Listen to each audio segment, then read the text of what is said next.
when God created man, in our tradition, the human being, how can you put someone therein who will cause damage and bloodshed when we celebrate your praise and proclaim your holiness? So the angels were asking this question.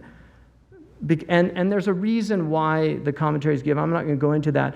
And you can certainly see that the incredible amount, over almost 200 million people were killed at the hands of other people in the last century, the 20th century. And we came into the 21st century with a lot of hope, but it begins with 9/11 and then these terrible wars that have affected us.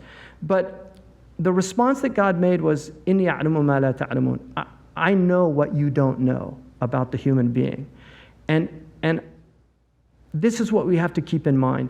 I put these pictures up because these are my personal teachers. These are people that I studied with.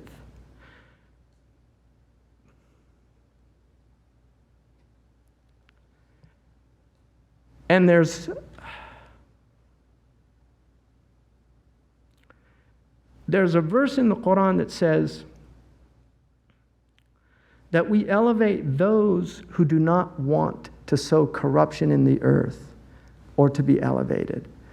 And this is what we have to remember as a species, that we have people in this world that remind us of who we really are.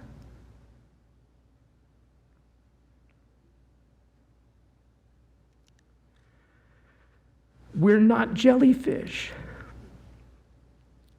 We're not mindless, spineless consumers. We have human hearts. We have the ability to know infinity. We can conceptualize it. No other species can do that. We are something amazing. And we have to remind our young people of that. Lost in this world of false idols, of images of women that are so degrading. They are so degrading. And I don't need to name names, because you know them. You see them on the television. You see them on the covers of magazines. This is not who we want our young girls to grow up emulating.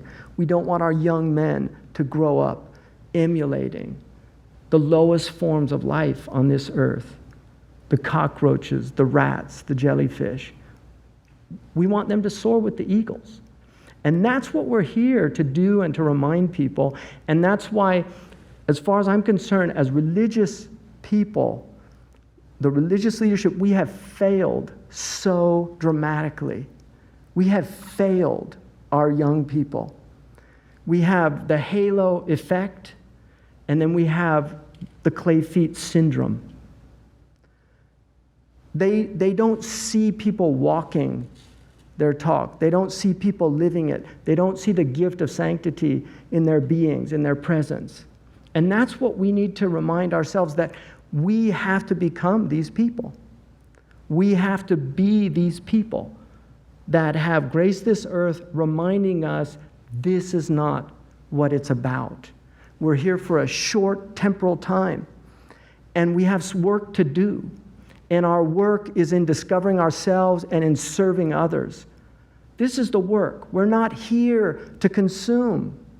We're not here to indulge ourselves. We're here for something much greater, and we constantly need to be reminded, because we're a forgetful species.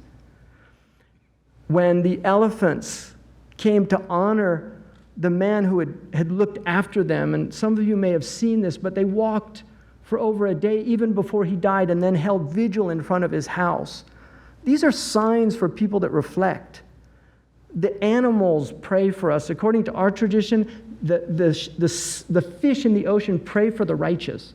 Our Prophet said, "Al-mustarah wal-mustarihu minhu," the one who has repose and the one others have repose from them. They said, "Who are they, O Messenger of God?" And he said, "Those who live righteously, when they die, they have repose. And those who live corrupting, when they die, people, trees, rivers, and animals have repose from them."